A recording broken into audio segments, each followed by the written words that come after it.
Hi, I'm Ross Mountney, and I'd like to read you something. I thought it might help if you've got to the stage, like we did, when you know you've got to change something. That happened to us when our children had been in school a while. They became miserable, unhappy, unwell even, and worst of all, switched off to learning when they'd been so keen before. We made the hard decision, like many other parents, to give up on school and home educate them, and this is part of our story. On our first Monday of our new life without school, I was still in a state of trance-like excitement. It was Monday and no school. I hadn't had such joy about anything since they were born. I had a permanent sense of holiday, even though I knew it wasn't.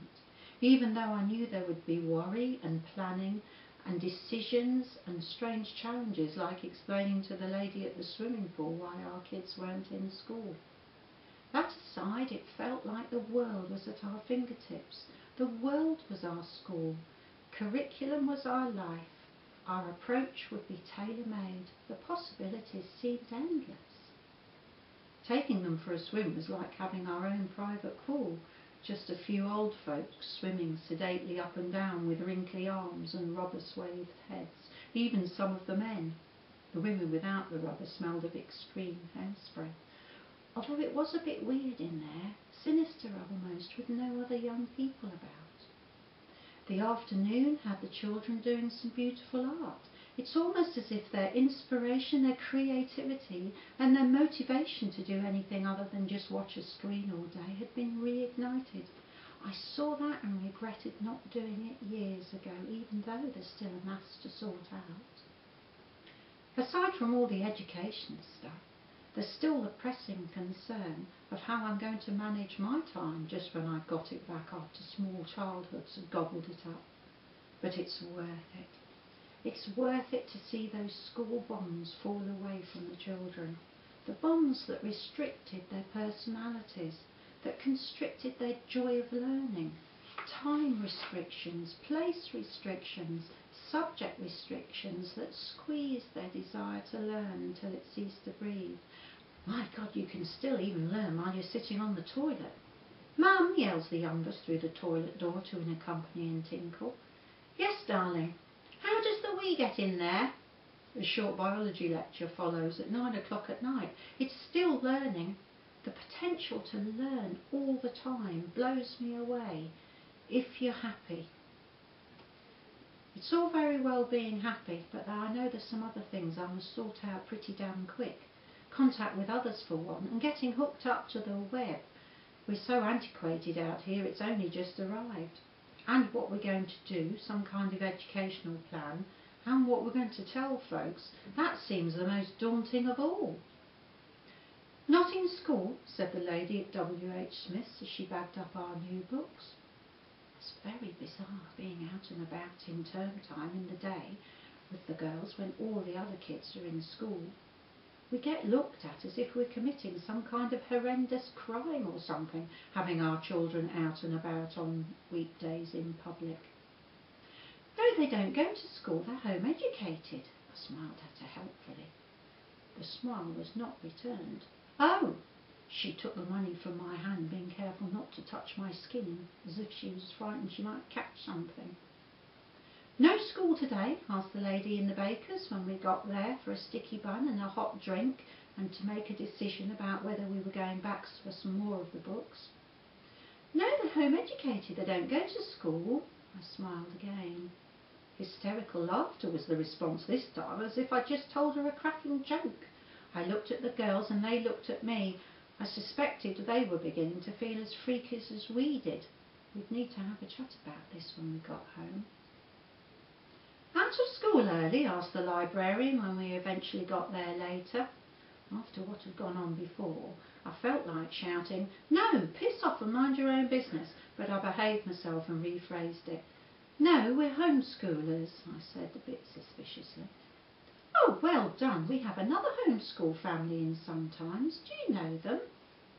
I was that shocked and relieved at her response, I found myself gawping at her in surprise. No, well, we've only just started actually. I don't suppose you know who they are, do you? Oh, sorry dear. Anyway, I couldn't possibly give out personal details, but I do have the contact details of organisations to home educators, if that would help. I managed to turn my gawp into a smile of surprise and gratitude, and we took the details of Education Otherwise and came away with an immense feeling of relief that perhaps we weren't so freakish after all. "What are we doing today, Mum?" my eldest asked me brightly the next morning. That's a completely different start to the day than school mornings. Then it had been a painful drag to get them out of bed, a struggle to get some breakfast inside them, and a decision to be made as to whether or not they were well enough to go.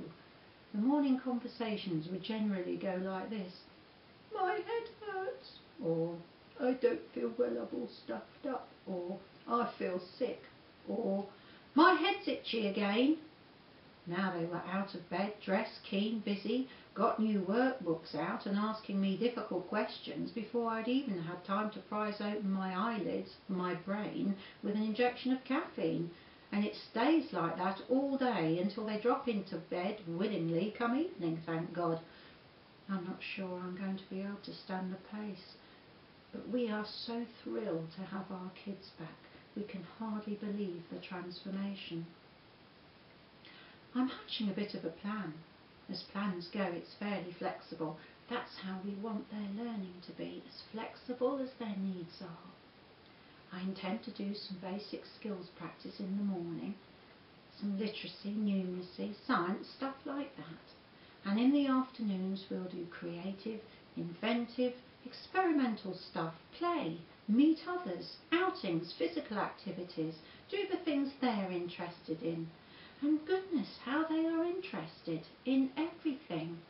And I suddenly see that everything is worth learning about. The possibilities are infinite. They expand beyond normal boxed-in subject boundaries, and the whole of life looks potentially educative. How could I have not seen it before? I couldn't believe what they did today. They started enthusiastically on their maths books at 8:30, when I can hardly think straight, let alone do maths.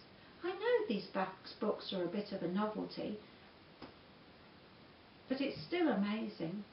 We had a long discussion about the maths they were doing and how and why it relates to their everyday lives. The youngest was doing some exercises about time in her book, so we got the clock down and played with that. We worked out when we're having a break, lunch, going swimming, and after that she understood time so well she just filled in the exercises easy peasy. Then we watched a history programme which promoted loads more discussion about conditions in Victorian times for children having to work, and I told them about the Victorian schoolroom at our local museum, and we made a plan to visit it. After lunch, during which there was a long discussion about nutrition, I think I might be becoming a bit of an educational fanatic, we went off for another swim, practising times tables in the car for fun. Definitely a fanatic. Reading later, then some TV and chilling, really because I was totally whacked out by then. I could not believe it, but they went back to those maths books later on in the evening, leaving me feeling concerned I'm breeding two terrible swaps. And here was me worrying they wouldn't learn anything. I think I'm going to have to make a much bigger plan. Well, we did make a bigger plan. It kind of evolved, really. And you can read our story in here, A Funny Kind of Education. It's amazing what happened. It changed the whole of our view of education as well as the children. It was mind-blowing.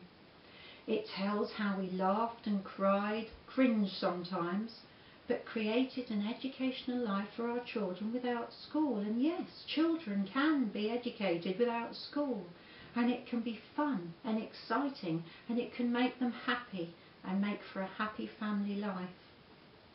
Read it, see what you think, and if you like it, drop by my website and let me know, and you'll find lots of more information there too. Meanwhile, thank you for watching.